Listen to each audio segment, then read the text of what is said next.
What it do, ski guys, it's Farewell 34 here with my Flash Rebirth issue 1 review by Joshua Williamson. The story starts off with a very familiar crime scene. There's a house, there's a dead woman, there's a son who was traumatized who saw everything, with the authorities thinking that the father is the one who's responsible. And at first you might think this is actually the retelling of Barry's story with his mother, but it turns out to be present day and is just a very similar situation. Director Singh approaches Barry asking him to come over for dinner and also mentions how this case hits close to home for Barry and how he might want to hop off of it. But of course Barry feels motivated to work harder because he mentions if the team at his mom's murder worked harder, then maybe it would have taken less than 15 years for his father to be freed.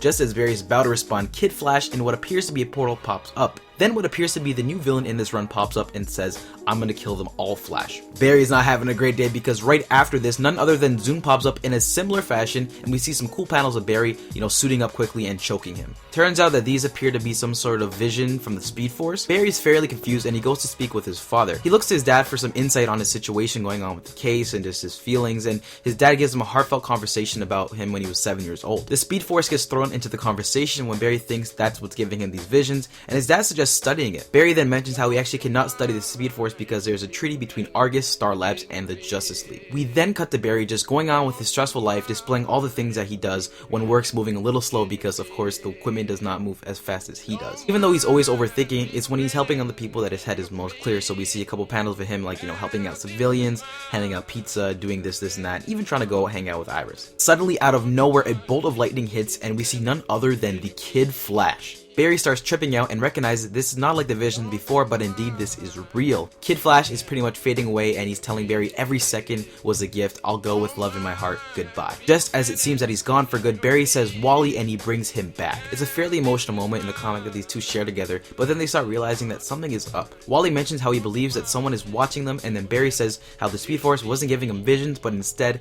it was giving him something to remember. Barry feels the need to go and tell Iris, and they have a back and forth with Wally telling him not to go. Whatever is going on, both Wally and Barry realize they lost memories with their loved ones, hurting their friendships and people they care about. They split up looking for answers, and although Wally's happy and grateful for the Flash because he thinks that he brought him back, Barry feels differently because it's Barry who thinks that Wally brought him back. Next we see Barry talking to the one other person in the DC universe who would already be on the case, and of course it's Batman. Batman and Barry start talking about what exactly is going on. As they're talking, it turns out that a man made of lightning appeared to Bruce and he left a button, and of course this is the Watchman smiley face button with a little blood on it, and it's left by none other than Dr. Manhattan by the description. Batman suggests to Barry that they keep the case between themselves simply because they do not know enough and they should work together, meaning that we're going to see Batman and Barry going forward in the next couple issues, which is great to see. The issue ends with Barry running back to the crime scene, overhearing his fellow co-workers pretty much talking smack to him, saying how he's too busy with all this other stuff in his life and he's been making mistakes on the job, and also, most notably, that the husband confessed to killing the wife.